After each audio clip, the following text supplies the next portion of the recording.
टळीगला विमान चलीगला शह शह जीवन निमिषक मध्य ध्वंस होईगला हजारे सपन। सबुठारु बड़ एयर क्रैश विराट विस्फोरण 13 जून 2025 गुरुवार समय 1:38 242 यात्री को धरी एयर इंडिया रो बोइंग 787 अहमदाबादरू लंडन को तार उड़ाण भरीथिला। हठात उड़ाण भरिबार मात्र 5 मिनिट मध्य विमानटी विस्फोरण हैला। दुर्घटनाग्रस्त होई मेघानी नगर अंचल रे पड़िला।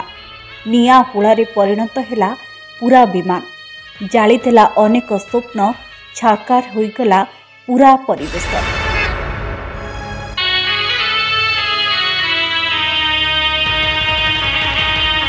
सारा अंचल होईगला धुआंमय।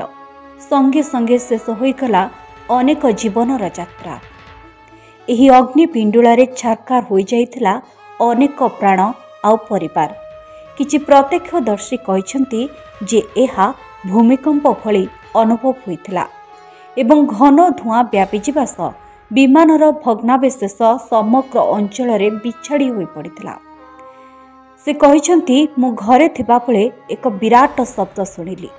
आमे जेतेबेले कोन घटिछि देखिबाकू गलु सेतेबेले पवन रे घन धुआंर एक स्तर थिला।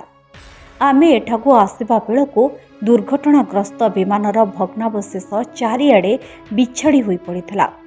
पूरा देश को चकित करिथिबा ए दुर्घटना रे चली जाइछि गुजरातर पूर्वतन मुख्यमंत्री विजय रूपाणी। से AI-171 विमान रे से अहमदाबादरू लंडन यात्रा करुथिले। तेबे विजय रूपाणी विमान रे अहमदाबादरू लंडन यात्रा करुथिले। से तांको पत्नी अंजलि एवं झियोंक पाखकू जाउथिले लंडन को। तांको मनरे थिबा अनेक स्वप्न मझी आकाश रे भस्मीभूत होई जाइछि। खाली रूपाणी नुहंती 204 मृतकंकर हजार हजार आशा आ स्वप्न क्षणिक मध्य धूलिसात होई जाइथिला। दुर्घटना परे विमानर एक बड़ अंश बीजे मेडिकल कॉलेज हॉस्टल रे पिटी होइथिला एवं खंड खंड होई जली जाइथिला। ए घटना रे मेडिकल कॉलेज हॉस्टल 5 जन छात्रींकर मृत्यु होइछि। एमानक मध्यरे 4 जन अंडर ग्रेजुएट छात्र एवं जणे पोस्ट ग्रेजुएट छात्र अछंती। दुर्घटना स्थलर चित्ररू देखिबाको मिलुछि जे हॉस्टल कैंटीन टेबुल रु खाद्य प्लेट थुआ होइछि। दुर्घटना समय मेडिकल छात्र माने खाद्य खाउथिबा अनुमान करा जाउछि। विमानर एक भग्नांश बीजे मेडिकल कॉलेज हॉस्टल भीतर को पशि जाइथिबा देखिबाको मिलुछि।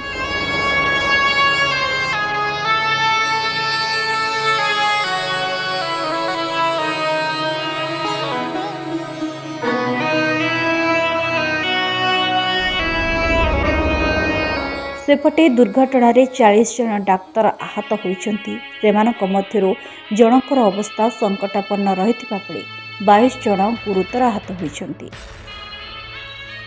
किंतु एहारी भितरे मृत्युर आरु मुकुली आसिथिला गोटिए जीवन। बर्ती जाइथिबा यात्री जनक हेले 40 वर्षीय विश्वास कुमार। विश्वास जीवन पाइबा परे निज लोमटांकुरा कहानी बखाणिछंती। से कहिछंती उड़ाण आरंभ हेबार 30 सेकेंड परे हठात प्रचंड शब्द होइथिला। तापरे विमानटी ब्लास्ट होइथिला। ए सबु एते शीघ्र घटिथिला जे काहा पाखरे निजको बंचाइबा पई टिके समय भी नथिला। विश्वास कुमार कहिछंती जेतेबेले से उठिले तांको चारि पाखरे मृतदेह सबु पड़ी रहिथिला। जाहाकू देखि से भयभीत होई सेठारु दौड़ी पळाई आसिथिले। तेबे ब्रिटिश नागरिक विश्वास किछि दिन पई तांको परिवार को भेटिबाको भारत आसिथिले। हेले फेरिबा बेलकू जीवन चलीगला। दुर्घटना स्थल को जाई स्थिति परखिछंती प्रधानमंत्री नरेंद्र मोदी। एहा पूर्वरु अमित शाह अहमदाबाद आसी विभिन्न हॉस्पिटल परिदर्शन करथिले एवं आहतंक स्वास्थ्यावस्था तदारक करथिले। विमान दुर्घटना को नहीं बेसामरिक विमान चलाचल मंत्री राम मनोहर नायडू कहिसंती से व्यक्तिगत भावे परिस्थिति उपरे नजर रखिसंती।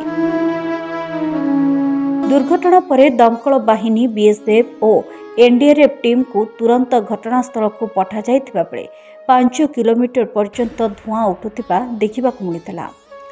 ତେବେ ବୋଇଂ 787 ବିମାନ 7878, 7879 ଓ 7810 ଭଳି 3ଟି ଭ୍ୟାରିଏଣ୍ଟରେ ଉପଲବ୍ଧ ହେଉଛି।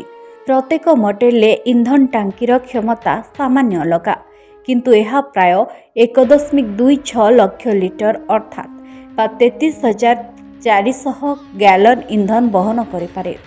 ଓଜନ ହିସାବରେ କହିବାକୁ ଗଲେ ଏଥିରେ 1 ଲକ୍ଷ କିଲୋଗ୍ରାମରୁ ଅଧିକ ଇନ୍ଧନ ରହିପାରେ। ଏହି ବିମାନ ଥରେ ଇନ୍ଧନ ଭରିବା ପରେ ଦିଲ୍ଲୀରୁ ନ୍ୟୁୟର୍କ କିମ୍ବା ଲଣ୍ଡନ ଭଳି 13,000ରୁ 14,000 କିଲୋମିଟର ପର୍ଯ୍ୟନ୍ତ ଉଡ଼ିପାରେ।